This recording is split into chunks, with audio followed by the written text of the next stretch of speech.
Hi all. നമ്മൾ PYQ അതായത് previous year question paper discussion ചെയ്തിരുന്നു. അപ്പോൾ എല്ലാവർക്കും ഇഷ്ടപ്പെട്ടു എന്നൊക്കെ പറഞ്ഞ് കമൻ്റ് ഇട്ടിരുന്നു. വളരെ സന്തോഷം. നിങ്ങൾ അങ്ങനെ കമൻ്റ് ഇടുമ്പോഴാണ് നമുക്ക് വീണ്ടും ഇതുപോലെ ചെയ്യാൻ ക്ലാസ് ചെയ്യാനായിട്ടുള്ളൊരു പ്രചോദനം എന്ന് പറയുന്നത്. അപ്പോൾ ഏതായാലും ഇന്ന് എടുത്തിട്ടുള്ളത് PYQ ഡിസ്കഷൻ്റെ രണ്ടാമത്തെ ക്ലാസ് ആണ്. ഇന്ന് എടുത്തിട്ടുള്ളത് ആദ്യം എടുത്തിട്ടുള്ള ക്വസ്റ്റ്യൻ എന്ന് പറയുന്നത് പ്രാചീന മലയാളം എന്ന പുസ്തകത്തിന്റെ രചയിതാവിന്റെ പേര് എന്ത് എന്നുള്ളതാണ്. ഓപ്ഷൻ നോക്കുക.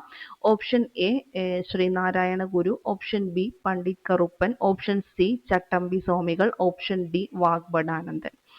ഏതാണെന്നറിയോ? അപ്പോൾ നിങ്ങൾ ഇതിൽ എക്സാം ആയിട്ട് നിങ്ങളെ കൊണ്ട് എക്സാം ആയിട്ട് എന്ന് പറയുമ്പോൾ നിങ്ങളെ കൊണ്ട് സ്വയം ചെയ്യാൻ പറ്റുന്നുണ്ടോ എന്നുള്ള ആദ്യം ഒന്ന് നോക്കുക.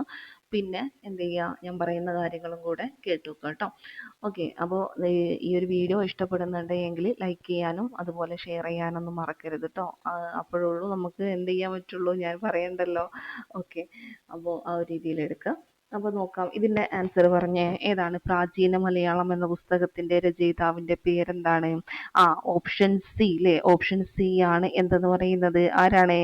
ചട്ടമ്പി സ്വാമികളാണ് അല്ലേ? ചട്ടമ്പി സ്വാമികളാണ് എന്നുള്ളത് അറിയാം അല്ലേ? ഓക്കെ, അപ്പൊ നമുക്ക് അതുമായി റിലേറ്റ് ചെയ്തിട്ട് നമുക്ക് കുറച്ച് കാര്യങ്ങൾ കൂടെ നോക്കാം. ചട്ടമ്പി സ്വാമിയുടെ ഏറ്റവും വലിയ കൃതിയാണ് ഏതെന്ന് പറയുന്നത്? ഈ പ്രാചീന മലയാളം എന്ന് പറയുന്നത്. ഓക്കെ, ഏതാണ് വലിയ കൃതിയിലെ ചട്ടമ്പി സ്വാമിയുടെ ഏറ്റവും വലിയ കൃതിയാണ് പ്രാചീന മലയാളം എന്ന് പറയുന്നത്. ഇനി വിദ്യയും വിത്തവും ഉണ്ടെങ്കിലേ മനുഷ്യ പുരോഗതി സാധ്യമാകൂ എന്ന് വിശ്വസിച്ച നവോത്ഥാന നായകനാണ്. വിദ്യയും വിത്തവും ഉണ്ടെങ്കിലേ അല്ലെ? വിദ്യയും അതുപോലെ വിത്തവും ഉണ്ടെങ്കിലേ മനുഷ്യ പുരോഗതി, വിദ്യയും വിത്തവും ഉണ്ടെങ്കിലേ മനുഷ്യ പുരോഗതി സാധ്യമാകൂ എന്ന് വിശ്വസിച്ചു. അതുപോലെ അധസ്ഥിതർക്ക് ക്ഷേത്രപ്രവേശനവും സഞ്ചാര സ്വാതന്ത്ര്യവും അനുവദിക്കണമെന്ന് വാദിച്ച നവോത്ഥാന നായകനാണ്. അധസ്ഥിതർക്ക് എന്ത് വേണം? ക്ഷേത്രപ്രവേശനം വേണമല്ലേ? അതുപോലെ എന്തും വേണം? ക്ഷേത്രപ്രവേശനവും പിന്നെന്താണ്? സഞ്ചാര സ്വാതന്ത്ര്യവും വേണം എന്ന് അനുവദിക്കണമെന്ന് വാദിച്ചു അല്ലെ? സഞ്ചാര സ്വാതന്ത്ര്യം. ഓക്കെ, പിന്നെ അതുപോലെ അത്രയും നമ്മുടെ ചട്ടമ്പി സ്വാമിയായിട്ട് നമുക്ക് നോക്കാം. ഇനി അടുത്ത ഓപ്ഷൻ നോക്കുക. നമ്മുടെ ശ്രീനാരായണ ഗുരു ഉണ്ട് അല്ലേ? ശ്രീനാരായണ ഗുരുവിനെ ഏത് പേരിലൊക്കെ അറിയപ്പെട്ടിരുന്നത്? നാണു എന്ന് വിളിച്ചിരുന്നു. അതുപോലെ ശ്രീനാരായണ ഗുരു എന്തൊക്കെയാ പറഞ്ഞിരുന്നത്? നാണു, അതുപോലെ നാണു ആശാൻ അല്ലെ? നാണു ആശാൻ എന്നൊക്കെ വിളിച്ചിരുന്നത് ആരെയായിരുന്നു? ശ്രീനാരായണ ഗുരുവിനെ ആയിരുന്നു അല്ലെ? നാണു ആശാൻ. നാണു ആശാൻ എന്ന് മാത്രമല്ല, ഗുരുദേവൻ, അങ്ങനെയും ശ്രീനാരായണ ഗുരുവിനെ വിളിച്ചിട്ടുണ്ടായിരുന്നു. ഗുരുദേവൻ എന്നൊക്കെ വിളിച്ചിരുന്നത് ശ്രീനാരായണ ഗുരുവിനെ ആയിരുന്നു. അതുപോലെ നാണു ആശാനെ അയ്യാസ്വാമിക്ക് പരിചയപ്പെടുത്തിയത് ആരാന്നറിയോ? നാണു ആശാനെ അയ്യാസ്വാമിക്ക് പരിചയപ്പെടുത്തിയത് ആരാണ്? ചട്ടമ്പി സ്വാമികളാണ്. പിന്നെ ശ്രീനാരായണ ഗുരുവിന്റെ പ്രവർത്തനങ്ങളുടെ പ്രധാന ലക്ഷ്യം എന്തായിരുന്നു എന്ന് ചോദിച്ചാൽ ജാതി വ്യവസ്ഥ ഇല്ലാതാക്കുക. ജാതി വ്യവസ്ഥ ഇല്ലാതാക്കുക എന്നതായിരുന്നു ശ്രീനാരായണ ഗുരുവിന്റെ എന്തെന്ന് പറയുന്നത്? പ്രവർത്തനങ്ങളുടെ പ്രധാന ലക്ഷ്യം എന്ന് പറയുന്നത് ജാതി വ്യവസ്ഥ ഇല്ലാതാക്കുക. ഓക്കെ, ഇനി ശ്രീനാരായണ ഗുരുവിന്റെ മലയാളത്തിലെ പ്രധാന താത്വിക കൃതികൾ എന്ന് പറയുന്നത് അതും കൂടെ ഒന്ന് ഓർത്തു വെക്കുക. ഏതൊക്കെയാണെന്നറിയോ? ആത്മോപദേശ ശതകം. ഏതാണ്? ആത്മോപദേശ ശതകം. അതുപോലെ ശതകം. പിന്നെ അദ്വൈത ദീപിക. അദ്വൈത ദീപിക. ശ്രീനാരായണ ഗുരുവിന്റെ മലയാളത്തിലെ പ്രധാന താത്വിക കൃതികളാണ്. ഓക്കെ, അതുകൂടെ ഒന്ന് ഓർത്തു വെക്കുക.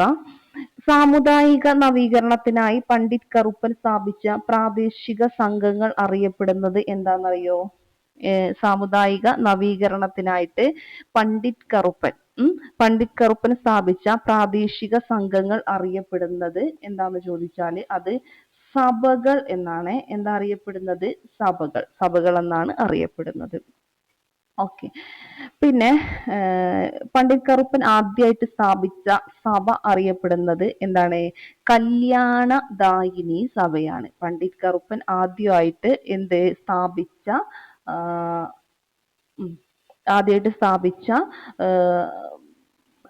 സഭ എന്ന് പറയുന്നത് ഏതാന്ന് ചോദിച്ചാൽ അത് വരുന്നത് കല്യാണദായിനി സഭ. ഓക്കെ, കല്യാണദായിനി സഭയാണ്. ആ വർഷം കൂടെ ഒന്ന് നോട്ട് ചെയ്യാം കേട്ടോ. ഏതാണ്? 1912 ഓക്കെ. ചട്ടമ്പി സ്വാമികളുടെ പ്രധാന കൃതികൾ നമ്മൾ പറഞ്ഞിട്ടില്ല അല്ലെ, അതും കൂടെ ഒന്ന് നോട്ട് ചെയ്യാം. പ്രധാന കൃതികൾ എന്ന് പറയുന്നത് ഒന്ന് ആദിഭാഷയുണ്ട്, അതുപോലെ വേദാന്ത സാരം, നിജാനന്ദ വിലാസം. ഏത്? നിജാനന്ദ വിലാസം. പിന്നെ അദ്വൈത പഞ്ചരം. ഏതാണ്? അദ്വൈത പഞ്ചരം. പിന്നെ ദ്രാവിഡ മഹാത്മ്യം.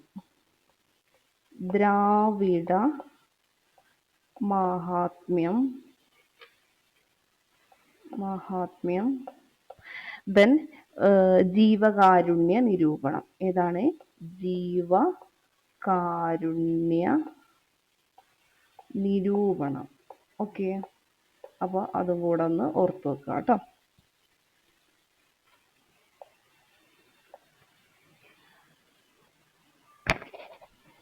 ഇനി പുലയ സമുദായത്തിന്റെ അഭിവൃദ്ധിക്ക് വേണ്ടിയിട്ട് KP വള്ളോനുമായിട്ട് ചേർന്ന് പണ്ഡിറ്റ് കറുപ്പൻ ഒരു സഭ സ്ഥാപിച്ചിട്ടുണ്ട്. അതേതാണെന്നറിയോ? പുലയ സമുദായത്തിന്റെ അഭിവൃദ്ധിക്ക് വേണ്ടിയിട്ട് KP വള്ളോനുമായി ചേർന്ന് പണ്ഡിറ്റ് കറുപ്പൻ സ്ഥാപിച്ച സഭയാണ് ഏതെന്ന് പറയുന്നത്? 1913 ഏതെന്ന് പറയുന്നത്? കൊച്ചി പുലയ മഹാസഭ. ഏതാണ്? കൊച്ചി പുലയ മഹാസഭ. കിട്ടുമല്ലോ, കൊച്ചി പുലയ മഹാസഭ എന്ന് പറയുന്നത്. ഓക്കെ. ഇനി എന്താണ്? പണ്ഡിറ്റ് കറുപ്പൻ സ്ഥാപിച്ച മറ്റ് പ്രധാന സഭകളാണ് വാല സമുദായ പരിഷ്കാരിണി സഭ, പ്രബോധ ചന്ദ്രോദയ സഭ, സുധർമ്മ സൂര്യോദയ സഭ, പിന്നെ ഇതുണ്ട് അരയ വംശോധാരിണി സഭ. അതും കൂടെ ഒന്ന് ഓർത്ത് വെക്കുക കേട്ടോ. വാല സമുദായ പരിഷ്കാരിണി സഭയുണ്ട്, പ്രബോധ ചന്ദ്രോദയ സഭയുണ്ട്, സുധർമ്മ സൂര്യോദയ സഭ, അരയ വംശോധാരിണി സഭ. മലബാറിൽ സാമൂഹ്യ അനാചാരങ്ങൾക്കെതിരായ പ്രവർത്തനങ്ങൾക്ക് നേതൃത്വം നൽകിയവരിൽ പ്രമുഖനായ നവോത്ഥാന നായകൻ കൂടെയായിരുന്നു ആര്? പണ്ഡിറ്റ് കറുപ്പൻ എന്ന് പറയുന്നത്. എവിടെ?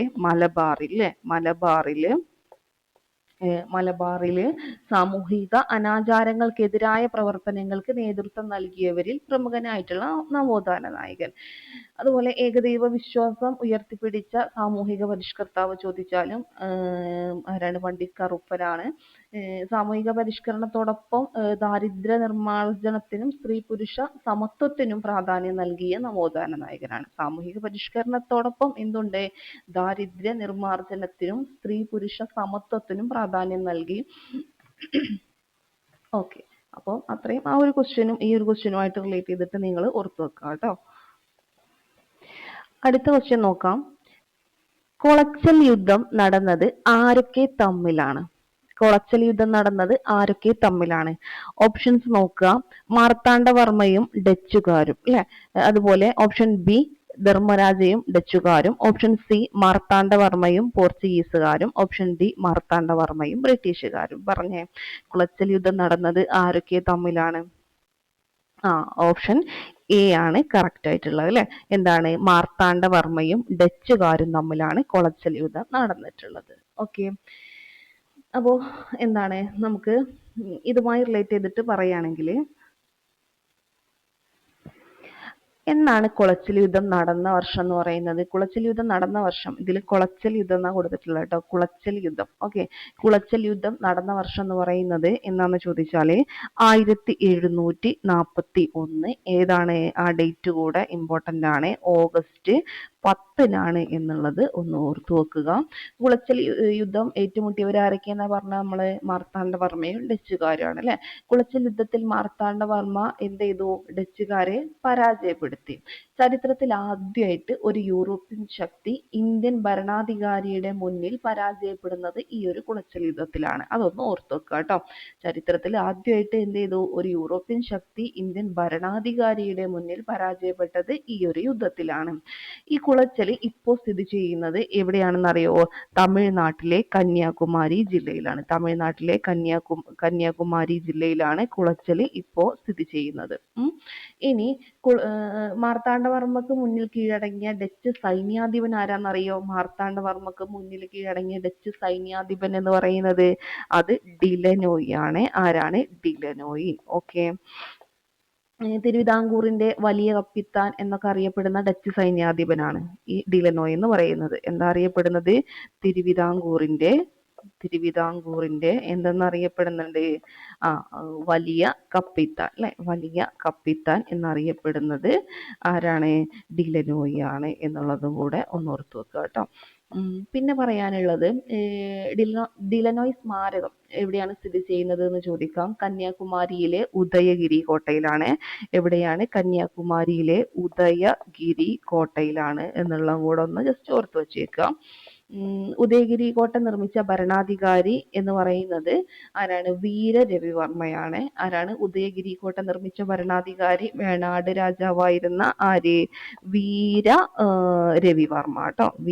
രവിവർമ്മയാണ്. ഓക്കെ. പിന്നെ കുളച്ചൽ യുദ്ധത്തിന്റെ പരാജയത്തോടെ ഡച്ചുകാര് കൊല്ലം രാജാവിന്റെ സഹായത്തോടെ പിടിച്ചെടുത്ത ഒരു പ്രദേശമുണ്ട്. ഏതാണെന്നറിയോ? അത് എന്താണ്? വാമനപുരമാണ്. ഏതാണ്? വാമനപുരമാണ് എന്നുള്ളതും കൂടെ ഓർത്തു വെക്കുക. തിരുവിതാംകൂർ പൂർണ്ണമായിട്ടും ബ്രിട്ടീഷുകാരുടെ അധീനതയിലായ സമയത്ത് തിരുവിതാംകൂർ രാജാവ് ആരാന്നറിയോ? അത് അവിട്ടം തിരുനാൾ ബാലരാമവർമ്മയാണ്. എന്താണ്? അവിട്ടം തിരുനാൾ ബാലരാമവർമ്മ. എന്താ പ്രത്യേകത? തിരുവിതാംകൂര് പൂർണ്ണമായിട്ടും ബ്രിട്ടീഷുകാരുടെ അധീനതയിലായ സമയത്തെ തിരുവിതാംകൂർ രാജാവ് അത് അവിട്ടം തിരുനാൾ ബാലരാമവർമ്മ ആയിരുന്നു. ഇനി 1663 കൊച്ചി പിടിച്ചടക്കിയ വിദേശ ശക്തി ആരായിരുന്നു? ഡച്ചുകാരായിരുന്നു അല്ലെ. അപ്പം ഈ ഡച്ചുകാരെന്നാണ് കൊച്ചി പിടിച്ചടക്കിയത്? 1663 എന്നുള്ളതും കൂടെ ഓർത്തു വെക്കുക. ഡച്ച് ഭരണം കേരളത്തിൽ അവസാനിക്കാൻ കാരണമായിട്ടുള്ള ഒരു ഉടമ്പടി ഉണ്ടല്ലോ. അത് ഏത് ഉടമ്പടിയാണ്? വളരെ ഇമ്പോർട്ടന്റ് ആണ്. അത് നടന്നിട്ടുള്ളത് എന്നാണെന്നറിയോ? 1753 ഓഗസ്റ്റ് 15 ഓർക്കുന്നുണ്ടോ? ഏതാണ് ആ ഉടമ്പടി? മാവേലിക്കര ഉടമ്പടി അല്ലെ. ഓഗസ്റ്റ് 15 അതുപോലെ എന്താണ്? 1753 ഓക്കെ. അത്രയും ഈ ഒരു ക്വസ്റ്റ്യനുമായി റിലേറ്റ് ചെയ്തിട്ട് നമ്മൾ ഓർത്തു വെക്കുക കേട്ടോ. അടുത്തൊരു ക്വസ്റ്റ്യൻ നോക്കിയാലോ. അടുത്ത ക്വസ്റ്റ്യൻ ശ്രദ്ധിച്ചേ. 1920 INC സെഷൻ നിസ്സഹകരണ പ്രസ്ഥാനത്തിന് അംഗീകാരം നൽകി. എവിടെയാണ് സെഷൻ നടന്നിട്ടുള്ളത് എന്നതാണ്. 1920 INC സെഷന് നിസ്സഹകരണ പ്രസ്ഥാനത്തിന് അംഗീകാരം നൽകി. എവിടെയാണ് സെഷൻ നടന്നിട്ടുള്ളത്? കൽക്കട്ട കൊടുത്തിട്ടുണ്ട്, നാഗ്പൂർ കൊടുത്തിട്ടുണ്ട്, അലഹബാദ് കൊടുത്തിട്ടുണ്ട്, അതുപോലെ എന്താണ് മദ്രാസ് കൊടുത്തിട്ടുണ്ട്. ഏതാണ് ഇതിന്റെ ആൻസർ വരുന്നത്? ഓപ്ഷൻ ഏതാണ്? ഓപ്ഷൻ ബി ആണ് അല്ലെ. ഏതാണ്? നാഗ്പൂർ ആണ് ഉള്ളത്. നാഗ്പൂർ എന്താണ്? നാഗ്പൂർ സെഷൻ അല്ലെ. നാഗ്പൂർ ആണ് എന്നുള്ളത് അതാണ് കറക്റ്റ് കേട്ടോ. ഓപ്ഷൻ ബി ആണ് കറക്റ്റ് ആയിട്ടുള്ളത്. അപ്പോൾ 1920 കൊൽക്കത്തയിൽ ഒരു പ്രത്യേക INC സമ്മേളനം എന്ത് ചെയ്തിട്ടുണ്ട്? നടന്നിട്ടുണ്ടായിരുന്നു. ഇതിന്റെ അധ്യക്ഷൻ ആരായിരുന്നു എന്നറിയോ? നമ്മൾ ഈ പറഞ്ഞത് 1920 INC സെഷൻ നിസ്സഹകരണ പ്രസ്ഥാനത്തിന് അംഗീകാരം നൽകി. എവിടെയാണ് ആ സെഷൻ നടന്നത്? അത് നാഗ്പൂരാണെന്ന് പറഞ്ഞു. ഇനി 1920 എന്ത് ചെയ്തിട്ടുണ്ടായിരുന്നു? കൊൽക്കത്തയിൽ ഒരു പ്രത്യേക INC സമ്മേളനം നടന്നിട്ടുണ്ടായിരുന്നു. എവിടെ? കൊൽക്കത്തയിൽ. അതുകൂടെ ഒന്ന് ഓർത്തു വെക്കുക കേട്ടോ. അത് പ്രത്യേക INC സമ്മേളനമായിരുന്നു. ഇതിന്റെ അധ്യക്ഷൻ എന്ന് പറയുന്നത് ലാലാ ലജ്പത് റായ് ആയിരുന്നേ. ആരാണ്? ലാലാ ലജ്പത് റായ് ആയിരുന്നു ഇതിന്റെ അധ്യക്ഷൻ എന്ന് പറയുന്നത്. പിന്നെ ഇതിൽ ഗാന്ധിജി നിസ്സഹകരണ പ്രസ്ഥാന പ്രമേയം അവതരിപ്പിച്ചു. ഗാന്ധിജി എന്ത് ചെയ്തു? നിസ്സഹകരണ പ്രസ്ഥാന പ്രമേയം അവിടെ അവതരിപ്പിച്ചു. എന്നാൽ 1920 നാഗ്പൂരിൽ നടന്ന INC സമ്മേളനത്തിലാണ് എന്ത് ചെയ്തത്? നിസ്സഹകരണ പ്രസ്ഥാന പ്രമേയം പാസാക്കിയത്. ആ ഒരു വ്യത്യാസം മനസ്സിലാക്കുക. അപ്പോ അധ്യക്ഷൻ എന്ന് പറയുന്നത്, ആ ഒരു സമയത്ത് അധ്യക്ഷൻ എന്ന് പറയുന്നത് ആരായിരുന്നു എന്നറിയോ? അത് വിജയരാഘവ ആചാര്യ. ആരാണ്? വിജയരാഘവാചാര്യയായിരുന്നു എന്നുള്ളതും കൂടെ ഒന്ന് ഓർത്തു വെക്കുക കേട്ടോ. 1887 മദ്രാസിൽ വെച്ച് നടന്ന INC സമ്മേളനം, അതിന്റെ അധ്യക്ഷൻ ആരായിരുന്നു എന്നറിയോ? 1887 എവിടെയായിരുന്നു? മദ്രാസിൽ വെച്ച് നടന്ന INC സമ്മേളനത്തിന്റെ അധ്യക്ഷൻ എന്ന് പറയുന്നത് ആരായിരുന്നു? ബദറുദ്ദീൻ തിയാബ്ജി. ബദറുദ്ദീൻ തിയാബ്ജി ആയിരുന്നു. ഇദ്ദേഹമാണ് INC പ്രസിഡന്റായ ആദ്യ മുസ്ലിം എന്ന് പറയുന്നത്. ഓക്കെ, അതുകൂടെ ഒന്ന് ഓർത്തു വെക്കുക. ദക്ഷിണേന്ത്യയിൽ വെച്ച് നടന്ന ആദ്യ സമ്മേളനം ചോദിച്ചാലും ഇത് തന്നെയാണ്. ഈ സമ്മേളനമാണ് എവിടെ? ദക്ഷിണേന്ത്യയിൽ വെച്ച് നടന്ന ആദ്യ സമ്മേളനം ചോദിച്ചാലും മദ്രാസിലെ 1887 നടന്ന സമ്മേളനമാണ്. 1885 മുതൽ 1885 മുതൽ 1947 സ്വാതന്ത്ര്യം ലഭിക്കുന്നത് വരെ ഇന്ത്യയിലെ ബ്രിട്ടീഷ് വിരുദ്ധ സമരങ്ങൾക്ക് നേതൃത്വപരമായിട്ട് പങ്കുവഹിച്ചത് ആര് തന്നെയാണ്? INC ആണ് എന്നുള്ളത് കൂടെ ഒന്ന് ഓർത്തു വെക്കുക. ഓക്കെ, അപ്പൊ നമുക്ക് അടുത്ത ക്വസ്റ്റ്യൻ നോക്കാം. ഈ ഒരു ക്വസ്റ്റ്യൻ നോക്കിക്കേ. ചൈനയിൽ ചരിത്രപരമായ ലോങ് മാർച്ചിന് നേതൃത്വം നൽകിയത് ആരാണ്? ചൈനയിലെ ചരിത്രപരമായ ലോങ് മാർച്ചിന് നേതൃത്വം നൽകിയത് ആരാണ് എന്നതാണ് ക്വസ്റ്റ്യൻ. ആരാന്നറിയോ? ഓപ്ഷൻ എ നോക്കുക, ചിയാങ് കൈഷക് ഉണ്ട്. ലോങ് മാർച്ച് ആണ്. Option A Chiang Kai-shek, option B Sun Yat Sen, option C Mao Tse Tung, option D Yuan Shikai. ആരാണ് ചൈനയിൽ ചരിത്രപരമായ ലോങ് മാർച്ചിന് എന്ത് ചെയ്തത്? നേതൃത്വം നൽകിയത് എന്ന് ചോദിച്ചാൽ ആരാണ്? ഓപ്ഷൻ സി ആണ് അല്ലേ കറക്റ്റ്. ആരാണ്? മാവോ സെ തൂങ് ആണ് അല്ലെ. മാവോ സെ തൂങ് ആണ് എന്നുള്ളത് ഓർത്തു വെക്കുക. ഇനി നമുക്ക് അത് റിലേറ്റ് ചെയ്തിട്ട് പറയാം. എന്താണ് ചൈനയിൽ ഈ ലോങ് മാർച്ച് എന്ന് പറയുമ്പോൾ ചൈനയിൽ നിലവിലുണ്ടായിരുന്ന സാമൂഹിക സാമ്പത്തിക അസമത്വങ്ങൾ ഇല്ലാതാക്കാനും കുമിങ്താങ് പാർട്ടിയുടെ ഭരണത്തിനെതിരെയും ഏകദേശം എത്ര 12,000 12,000 കിലോമീറ്റർ 12,000 കിലോമീറ്റർ സഞ്ചരിച്ച ഈ യാത്രയാണ് എന്തെന്നറിയപ്പെടുന്നത്? ലോങ് മാർച്ച് എന്ന് അറിയപ്പെടുന്നത്. മനസ്സിലായോ? ഒന്നുകൂടെ പറഞ്ഞുതരാം. എന്താ വെച്ചാല് ചൈനയിൽ നിലവിലുണ്ടായിരുന്ന സാമൂഹിക സാമ്പത്തിക അസമത്വങ്ങൾ ഇല്ലാതാക്കാം. അതുപോലെ കുമിങ്താങ് പാർട്ടി അറിയാലോ, കുമിങ്താങ്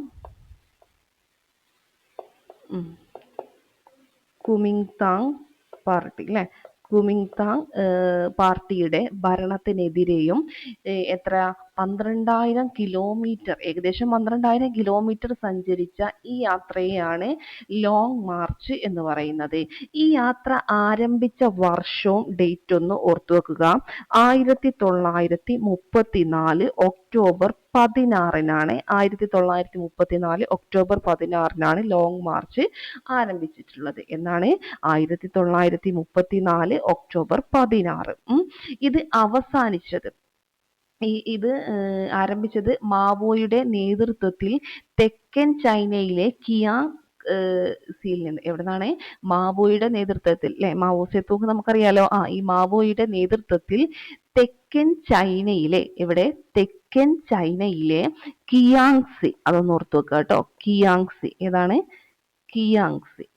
കിയാങ്സിൽ നിന്നാണ് ആരംഭിച്ചത്. പിന്നെ യാത്ര അവസാനിച്ചത് എന്നാണ് ചോദിച്ചാല് 1935 ഒക്ടോബർ 20-നാണ്. 1935 ഒക്ടോബർ 20-ന് ഷെൻസിയിൽ, എവിടെയാണ്? ഷെൻസിയിലാണ് ഇത് അവസാനിച്ചത്. അല്ലെങ്കിൽ യനാന്. ഓക്കെ, യനാനിലാണ് ഇത് അവസാനിച്ചത്. ഈ യാത്രയിലുടനീളം എന്തുണ്ട്, ധാരാളം കൃഷിഭൂമിയും അനേകം ഗ്രാമങ്ങളും എന്ത് ചെയ്തു, പ്രഭുക്കന്മാരിൽ നിന്ന് പിടിച്ചെടുത്ത് എന്ത് ചെയ്തു ഇവര് കർഷകർക്ക് നൽകി. ഇനി ഒരു കോട്ട് പറയാം, അതായത് വിപ്ലവം തോക്കിൻ കുഴലിലൂടെ എന്ന് പറഞ്ഞ ആരാന്നറിയോ? വിപ്ലവം തോക്കിൻ കുഴലിലൂടെ എന്ന് പറഞ്ഞത് അത് മാവോ സേതൂങ് ആണ്. എന്താ പറഞ്ഞത്? വിപ്ലവം തോക്കിൻ കുഴലിലൂടെ എന്ന് പറഞ്ഞു. അതുപോലെ എന്താണ്, 100 പൂക്കൾ വിരിയട്ടെ, 100 ആശയങ്ങൾ തമ്മിൽ ഏറ്റുമുട്ടട്ടെ എന്ന് പറഞ്ഞതും ആര് തന്നെയാണ്? മാവോ സേതൂങ്. 100 പൂക്കൾ വിരിയട്ടെ, 100 ആശയങ്ങൾ തമ്മിൽ, 100 പൂക്കൾ വിരിയട്ടെ, അതുപോലെ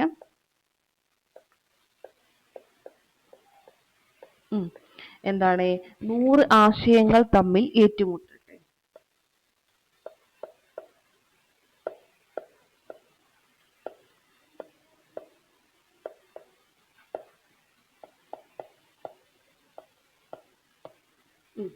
ഇങ്ങനെ പറഞ്ഞതും ആരാണ്? മാവോ സേതൂങ് ആണെന്നുള്ളത് ഓർത്തു വെക്കുക.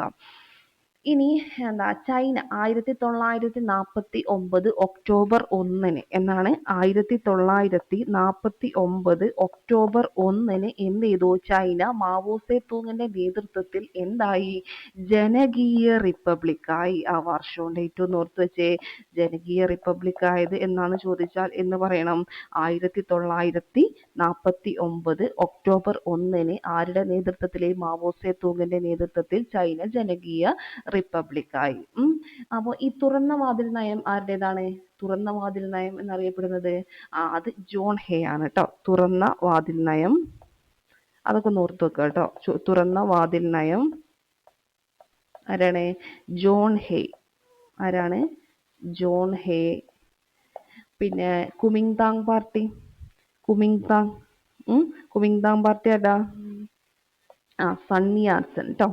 ആരാണ് കുമിങ്താങ് പാർട്ടി? സണ്ണി യാറ്റ്സൻ. ഓക്കെ. പിന്നെ എന്താണ്, ഇതിനെതിരെയാണ് നമ്മൾ പറഞ്ഞല്ലോ, ചൈനയിൽ നിലവിലുണ്ടായിരുന്ന സാമൂഹിക സാമ്പത്തിക അസമത്വങ്ങൾ ഇല്ലാതാക്കാനും കുമിങ്താങ് പാർട്ടിയുടെ ഭരണത്തിനെതിരെയും അല്ലെ, അതിനാണ് ഈ ലോങ് മാർച്ച് നടത്തിയിട്ടുള്ളത്. അത് അപ്പോൾ സണ്ണി യാറ്റ്സൻ ആണ്. പിന്നെ ബ്ലൂ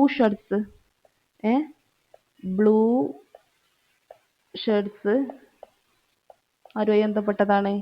ചിയാങ് കൈഷക്. ചിയാങ് കൈഷക്. പിന്നെന്താണ്, ലോങ് മാർച്ച് പിന്നെ കിട്ടുമല്ലോ മാവോ സേതൂങ്. ഇനി പിതൃഭൂമി, അതുപോലെ ജനങ്ങള്, അധ്വാനം, ശാസ്ത്രം, പൊതുസ്വത്ത് എന്നീ 5 താല്പര്യങ്ങളുള്ള ഒരു സോഷ്യലിസ്റ്റ് മനുഷ്യനെ സൃഷ്ടിക്കുക എന്ന ഉദ്ദേശ ലക്ഷ്യമുണ്ടായിരുന്ന ജനകീയ നേതാവായിരുന്നു മാവോ സേതൂങ്. ഏതൊക്കെയാണ്? പിതൃഭൂമി, ജനങ്ങൾ, എഴുതരാട്ടോ, നോട്ട് എന്താണ് അറിയാത്തുണ്ടെങ്കിൽ എഴുതിയെടുക്കണേ. എന്താണ് പിതൃഭൂമി, അല്ലെങ്കിൽ സ്ക്രീൻഷോട്ട് എടുത്ത് വെച്ചാലും മതിയെ. ഓക്കെ. എന്താണ് പിതൃഭൂമി?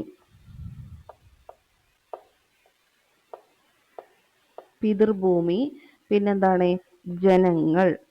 പിതൃഭൂമി, ജനങ്ങൾ, പിന്നെ അധ്വാനം, ശാസ്ത്രം, പൊതുസ്വത്ത്.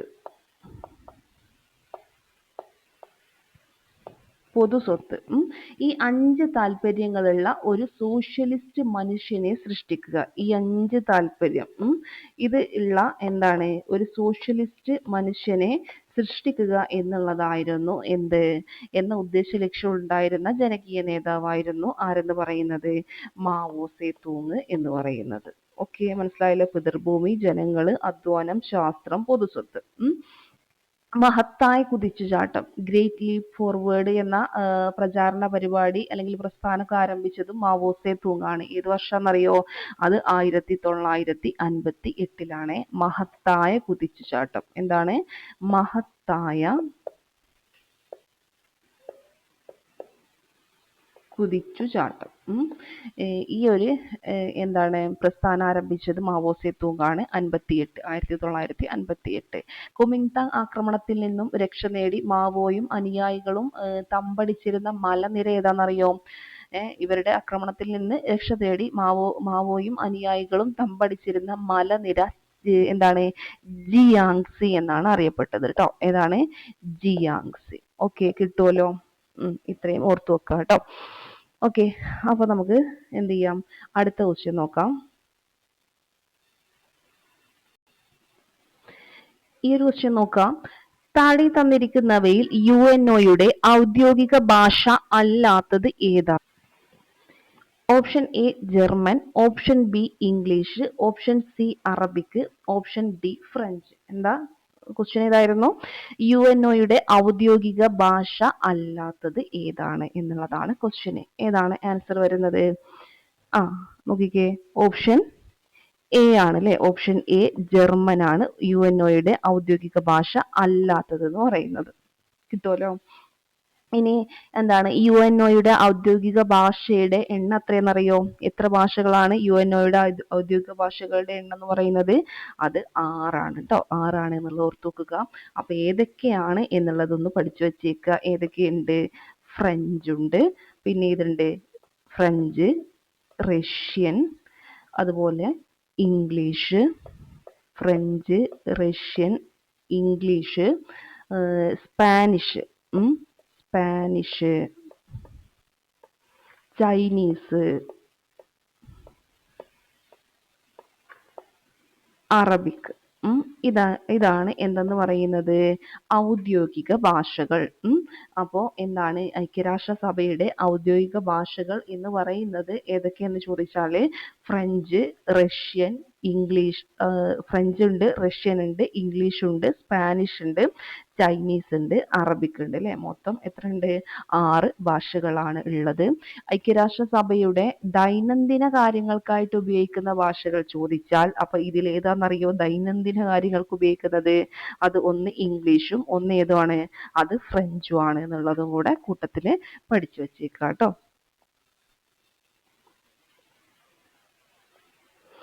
ഈ ഒരു ക്വസ്റ്റ്യനും കൂടെ നോക്കാം.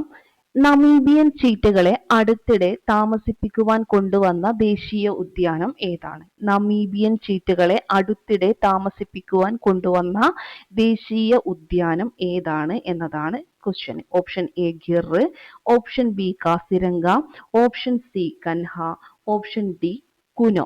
ഏതാണെന്നറിയോ നമീബിയൻ ചീറ്റകളെ അടുത്തിടെ താമസിപ്പിക്കുവാൻ കൊണ്ടുവന്ന ദേശീയോദ്യാനം എന്ന് പറയുന്നത്?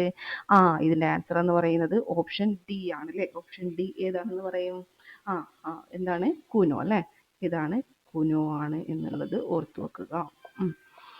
ഇനി നമീബിയയിൽ നിന്നുള്ള 8 ചീറ്റകളെ എന്ത് ചെയ്തു? മധ്യപ്രദേശിലെ കുനോ ദേശീയോദ്യാനത്തിലേക്ക്. അപ്പൊ കുനോ ദേശീയോദ്യാനം എവിടെയാണ്? അതും കൂടെ ഒന്ന് ഓർത്തു വെക്കുക. മധ്യപ്രദേശിലെ കുനോ ദേശീയോദ്യാനത്തിലേക്ക് തുറന്നു വിട്ടത് എന്നാണെന്ന് ചോദിച്ചാൽ അത് 2022 സെപ്റ്റംബർ 17-നാണ്. 2022 സെപ്റ്റംബർ 17. ഏത് വർഷാന്നറിയാം? 2022 സെപ്റ്റംബർ 17 അല്ലെ. അപ്പോ എത്ര ചീറ്റകളെയാണ് നമീബിയയിൽ നിന്നുള്ള? 8 ചീറ്റകളെ. എത്രയാണ്? 8 ചീറ്റകളെയാണ് 2022 സെപ്റ്റംബർ 17-ന് എന്ത് ചെയ്തത്? ഈ ഒരു ഉദ്യാനത്തിലേക്ക്. ഏത് ഉദ്യാനം? കുനോ ദേശീയോദ്യാനത്തിലേക്ക് തുറന്നു വിട്ടിട്ടുള്ളത്. ചീറ്റകളെ പുനഃസ്ഥാപിക്കുന്നതിനായി ഇന്ത്യയുമായി കരാർ ഒപ്പുവെച്ച രാജ്യം ഏതെന്നറിയോ? ചീറ്റകളെ പുനഃസ്ഥാപിക്കാനായിട്ട് ഇന്ത്യയുമായിട്ട് കരാർ ഒപ്പുവെച്ച രാജ്യം എന്ന് പറയുന്നത് ഏതാണ്? അത് ദക്ഷിണാഫ്രിക്കയാണ്. ഏതാണ്? ദക്ഷിണാഫ്രിക്കയാണ് എന്നുള്ളതും കൂടെ ഓർത്തുക കേട്ടോ. ഇനി എന്താണ്? ചീറ്റ പദ്ധതിയുടെ മേൽനോട്ട നിർവഹണത്തിനായി കേന്ദ്ര സർക്കാർ നിയോഗിച്ച ചീറ്റ പദ്ധതിയുടെ മേൽനോട്ട നിർവഹണത്തിനായിട്ട് കേന്ദ്ര സർക്കാർ നിയോഗിച്ച സമിതിയുടെ 11-അംഗ സമിതി. എത്രയാണ്? 11-അംഗ സമിതിയുടെ ചെയർമാൻ എന്ന് പറയുന്നത് രാജേഷ് ഗോപാൽ ആയിരുന്നു കേട്ടോ. ആരാണ്? രാജേഷ് ഗോപാൽ, രാജേഷ് ഗോപാൽ. ഇനി ഏറ്റവും കൂടുതൽ ദേശീയോദ്യാനങ്ങളുള്ള സംസ്ഥാനം ഏതാണെന്നറിയോ? ഈ മധ്യപ്രദേശാണ് ഏറ്റവും കൂടുതൽ ദേശീയോദ്യാനങ്ങളുള്ള സംസ്ഥാനം എന്ന് പറയുന്നത്. എത്ര എണ്ണം ഉണ്ട്? 11 എണ്ണം ഉണ്ട്. 11 എന്താണ് ദേശീയോദ്യാനങ്ങളാണ് എവിടെ ഉള്ളത്? മധ്യപ്രദേശിൽ ഉള്ളത്. ഇനി ഇന്ത്യയിൽ എന്താണ് ഈ ഹിമപ്പുലികളുടെ ഏക സംരക്ഷിത കേന്ദ്രം? എങ്ങനെ? ഇന്ത്യയിൽ ഹിമപ്പുലികൾ ഉണ്ടല്ലോ, ഈ ഹിമപ്പുലികളുടെ ഏക സംരക്ഷിത കേന്ദ്രം എന്ന് പറയുന്നത് ഏതാന്ന് ചോദിച്ചാൽ അത് ഹെമിസ് നാഷണൽ പാർക്കാണ്. ഹെമിസ് നാഷണൽ പാർക്കാണ്. പിന്നെ ബംഗാൾ കടുവകളുടെ ആവാസ കേന്ദ്രം എന്ന നിലയിൽ പ്രസിദ്ധമായ ദേശീയോദ്യാനം ഉണ്ടല്ലോ, ഏതെന്നറിയോ? ബംഗാൾ കടുവ മനാസ് ദേശീയോദ്യാനം ട്ടോ. എന്താണ്? ബംഗാൾ കടുവകൾ അല്ലെ, ബംഗാൾ കടുവകൾ. ഏത് ദേശീയോദ്യാനം? മനാസ് ദേശീയോദ്യാനം. ഏതാണ്? മനാസ് ദേശീയോദ്യാനം. കിട്ടുമല്ലോ. അപ്പോൾ ബംഗാൾ കടുവകളുടെ ആവാസ കേന്ദ്രം എന്ന നിലയിൽ പ്രസിദ്ധമായിട്ടുള്ളത് മനാസ് ദേശീയോദ്യാനം. ഇത് എവിടെയെന്ന് ചോദിച്ചാൽ അത് മനാസ്. എവിടെയാണ്? ആസാം. മനാസ് ആസാം. കിട്ടുമല്ലോ. ഇനി അപ്പോൾ നമ്മൾ ഹിമപ്പുലികളുടെ ഏക സംരക്ഷിത കേന്ദ്രം ഹെമിസ് നാഷണൽ പാർക്ക്. ഹെമിസ് കിട്ടുമല്ലോ. ഇനി ഏഷ്യൻ സിംഹങ്ങളുടെ ആവാസ കേന്ദ്രമായിട്ടുള്ള ഏക നാഷണൽ പാർക്കാണ് ഏതെന്ന് പറയുന്നത്? Gir national park. എന്താണ് ഗിർ നാഷണൽ പാർക്ക് എന്ന് പറയുന്നത്? ഏഷ്യൻ സിംഹങ്ങളുടെ ആവാസ കേന്ദ്രമായിട്ടുള്ള ഏക നാഷണൽ പാർക്കാണ് ഏഷ്യൻ സിംഹങ്ങളുടെ ആവാസ കേന്ദ്രം ഗിർ നാഷണൽ പാർക്ക്. എവിടെയെന്നറിയോ? ഇത് ഏത് സംസ്ഥാനത്തെന്നറിയോ ഗിർ നാഷണൽ പാർക്ക്? അത് ഇവിടെ ഗുജറാത്താണ്. കാശ്മീരി മാനുകളുടെ ഏക സംരക്ഷിത പ്രദേശം അങ്ങനെ ചോദിച്ചറിയോ? കാശ്മീരി മാന് കേട്ടിട്ടുണ്ടോ? കാശ്മീരി മാന്. ഇതിന്റെ ഏക സംരക്ഷിത പ്രദേശം എന്ന് പറയുന്നത് ഡച്ചിങ്ഗാം നാഷണൽ പാർക്ക്. നമുക്കറിയാലോ അല്ലെ, ഡച്ചിങ്ഗാം നാഷണൽ പാർക്ക് എവിടെയാണ്? അത് ജമ്മു കാശ്മീരിലാണ് അല്ലെ. എവിടെയാണ്? ജമ്മു കാശ്മീർ. ഓക്കെ. ഇനി എന്താണ് ഒറ്റക്കൊമ്പൻ കാണ്ടാമൃഗങ്ങളുടെ ഏക സംരക്ഷിത പ്രദേശം? ഒറ്റക്കൊമ്പൻ കാണ്ടാമൃഗം അതിന്റെ ഏക സംരക്ഷിത പ്രദേശം ഏതാണെന്നറിയോ? ഒറ്റക്കൊമ്പൻ കാണ്ടാമൃഗം കാസിരംഗ നാഷണൽ പാർക്ക്. എവിടെയാണ്? കാസിരംഗ നാഷണൽ പാർക്കാണ്. അതെവിടെയാണ് കാസിരംഗ? നമ്മൾ മനാസ് ദേശീയോദ്യാനൊക്കെ പറഞ്ഞല്ലോ, എവിടെയായിരുന്നു? അവിടെ തന്നെ. എവിടെയാണ്? അസമിലാണ് അല്ലെ, അസമിലാണെന്നുള്ള ഓർക്കുക. അതുപോലെ ഡച്ചിങ്ങാം എന്ന നമ്മൾ ഡച്ചിങ്ങാം നാഷണൽ പാർക്ക് പറഞ്ഞപ്പോൾ അവിടെ ഡച്ചിങ്ങാം എന്ന വാക്കിന് അർത്ഥം എന്താണെന്നറിയോ? അതൊന്ന് ഓർത്ത് വെക്കുക. ഡച്ചിങ്ങാം എന്ന് പറഞ്ഞാൽ എന്താണ്? 10 ഗ്രാമങ്ങൾ എന്നാണ് അതിന്റെ അർത്ഥം ട്ടോ. ഡച്ചിങ്ങാം 10 ഗ്രാമങ്ങൾ എന്നാണ്. പിന്നെ ഈ കാസിരംഗ നാഷണൽ പാർക്കിനെ വേൾഡ് ഹെറിറ്റേജ് സൈറ്റിൽ ഉൾപ്പെടുത്തി. ഏത് വർഷം എന്നറിയോ? അത് 1985 85 എന്ത് ചെയ്തു? വേൾഡ് ഹെറിറ്റേജ് സൈറ്റിൽ ഉൾപ്പെടുത്തി. ഇനി വെള്ളക്കടുവകൾക്ക് പ്രസിദ്ധമായ ഇന്ത്യൻ ദേശീയോദ്യാനം ഏതെന്നറിയോ? ചോദിച്ചിട്ടുള്ളതാണ്. ഏതാണ്? നന്ദൻ. അറിയാലോ, നന്ദൻകാനൻ. ഈ നന്ദൻകാനൻ എവിടെയാണ്? നന്ദൻകാനൻ അത് ഏത് സംസ്ഥാനത്താണെന്ന് ചോദിച്ചാൽ അത് ഒഡീഷയാണ് അല്ലെ. എവിടെയാണ്? ഒഡീഷയിലാണ്. ഓക്കെ. അപ്പോൾ വെള്ളക്കടുവകൾക്ക് പ്രസിദ്ധമാണ് എന്ന് പറഞ്ഞു. ഇനി blue front red start blue front red start എന്ന ഇനം പക്ഷി കാണപ്പെടുന്ന ദേശീയോദ്യാനം ഗ്രേറ്റ് ഹിമാലയ ദേശീയോദ്യാനം. ബ്ലൂ ഫ്രണ്ട് റെഡ് സ്റ്റാർട്ട് എന്ന ഇനം പക്ഷി കാണപ്പെടുന്ന ദേശീയോദ്യാനം ഗ്രേറ്റ് ഹിമാലയ ദേശീയോദ്യാനാണ്. ഇന്ത്യ ഗവൺമെന്റ് ആരംഭിച്ച സ്നോ ലെപ്പേർഡ് പ്രൊജക്റ്റുമായിട്ട് ബന്ധപ്പെട്ട ദേശീയോദ്യാനം ചോദിച്ചാൽ ജസ്റ്റ് ഓർത്ത് വെച്ചേക്കുക, ഗോവിന്ദ് പശു വിഹാർ ദേശീയോദ്യാനം. അത് ഉത്തരാഖണ്ഡാണ്. ഇന്ത്യ ഗവൺമെന്റ് ആരംഭിച്ച സ്നോ ലെപ്പേർഡ് ട്ടോ. സ്നോ ലെപ്പേർഡ് ഏതാണ് പ്രൊജക്റ്റ്? ഏതാണ്? Snow leopard project. ഈ ഒരു പ്രൊജക്റ്റുമായിട്ട് ഈ ഒരു സ്നോ ലെപ്പേർഡ് പ്രൊജക്റ്റുമായിട്ട് ബന്ധപ്പെട്ട ദേശീയോദ്യാനം അങ്ങനെ ചോദിച്ചാൽ ഗോവിന്ദ് പശു വിഹാർ ദേശീയോദ്യാനാണ്. ഉത്തരാഖണ്ഡാണ്. വംശനാശ ഭീഷണി നേരിടുന്ന സൈബീരിയൻ ക്രെയിൻ എന്ന കൊക്കുകൾ കാണപ്പെടുന്ന ദേശീയോദ്യാനം ഏതാണെന്നറിയോ? കിയോലാഡിയോ. ഏതാണെന്നറിയോ? അത് കിയോലാഡിയോ ആണ്. ഏതാണ്? കിയോലാഡിയോ. എന്താ പറഞ്ഞ നമ്മള് വംശനാശ ഭീഷണി നേരിടുന്ന സൈബീരിയൻ ക്രെയിൻ എന്ന കൊക്കുകൾ കേട്ടോ. സൈബീരിയൻ ക്രെയിൻ എന്താണ്?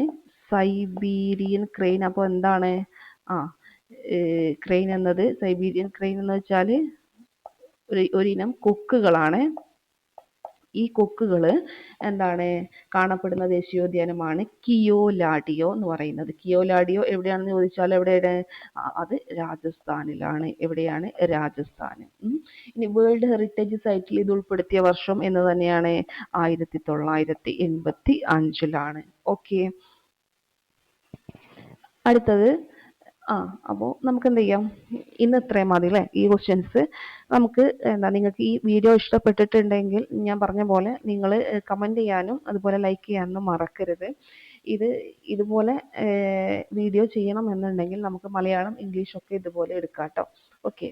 അപ്പോൾ ഞാൻ ഇന്ന് പറ്റുമോ നോക്കട്ടെ, നമുക്ക് മലയാളം ഇംഗ്ലീഷ് കൂടെ ഇന്ന് എടുക്കാനായിട്ട് ശ്രമിക്കാം. അപ്പോൾ ശരി, താങ്ക് യു.